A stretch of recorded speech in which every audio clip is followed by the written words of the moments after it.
యోబు గ్రంథం 16వ అధ్యాయము మొదటి వచనం. అందుకు యోబు ఈలాగున ప్రత్యుత్తరమిచ్చెను.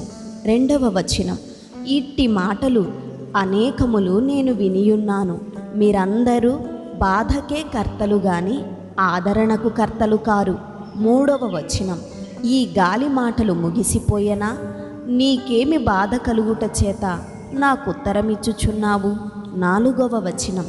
నా స్థితిలో మీరుండిన ఎడల నేనును మీ వలె మాటలాడవచ్చును, నేనును మీ మీద మాటలు కల్పింపవచ్చును, మీ వైపు చూచి నా తల ఆడింపవచ్చును. 5వ వచనం. అయినను నేను నా నోటి మాటలతో మిమ్మును బలపరచుదును, నా పెదవుల మాటలు మిమ్మును ఓదార్చి ఆదరించును. 6వ వచనం. నేను మాటలాడినను నా దుఃఖము చల్లారదు, నేను ఊరకుండినను నాకేమి ఉపశమనము కలుగును. 7వ వచనం.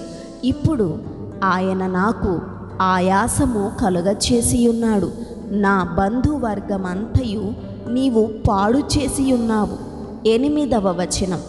నా దేహమంతయు నీవు పట్టుకొని ఉన్నావు, ఇది కూడా నా మీద సాక్ష్యముగా ఉన్నది. నా క్షీణత ముఖాముఖిగా సాక్ష్యమిచ్చుచున్నది. 9వ వచనం.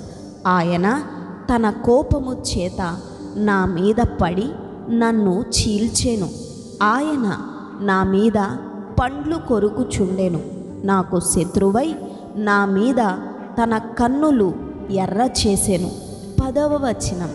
జనులు నా మీద తమ నోరు తెరుతురు, నన్ను తిట్టి చెంప మీద కొట్టుదురు, వారి ఏకీభవించి నా మీద గుంపు కూడుదురు.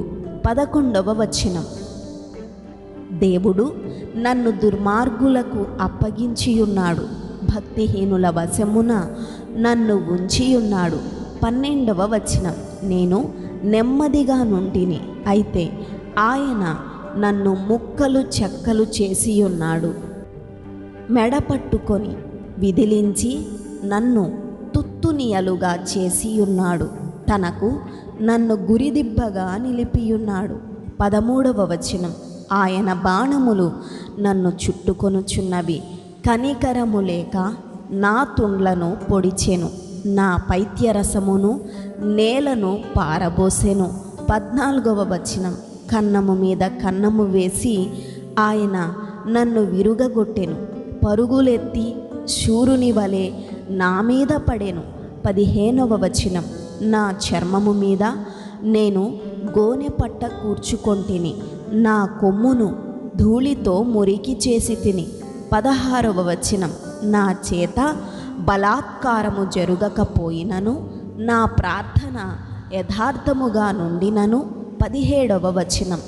ఏడ్పు చేత నా ముఖము ఎర్రబడియున్నది, నా కనురెప్పల మీద మరణాంధకారము నిలుచుచున్నది. 18వ వచనం. భూమి నా రక్తమును కప్పివేయకుము, నా మొర్రకు విరామము కలుగకుండునుగాక. 19వ వచనం. ఇప్పుడు నాకు సాక్షి అయ్యున్నవాడు పరలోకములోనున్నాడు, నా పక్షముగా సాక్ష్యము పలుకువాడు పరమందున్నాడు. 20వ వచనం. నా స్నేహితులు నన్ను ఎగతాళి చేయుచున్నారు, నరుని విషయమై ఒకడు దేవునితో వ్యాజ్యమాడవలెననియు. 21వ వచనం. నరపుత్రుని విషయమై వాని స్నేహితునితో వ్యాజ్యమాడవలెననియు కోరి నేను దేవుని తట్టు దృష్టియుంచి కన్నీళ్లు ప్రవాహముగా విడుచుచున్నాను. 22వ వచనం. కొద్ది సంవత్సరములు గతించిన తరువాత తిరిగి రాని మార్గమున నేను వెళ్ళుదును. ఆమేన్.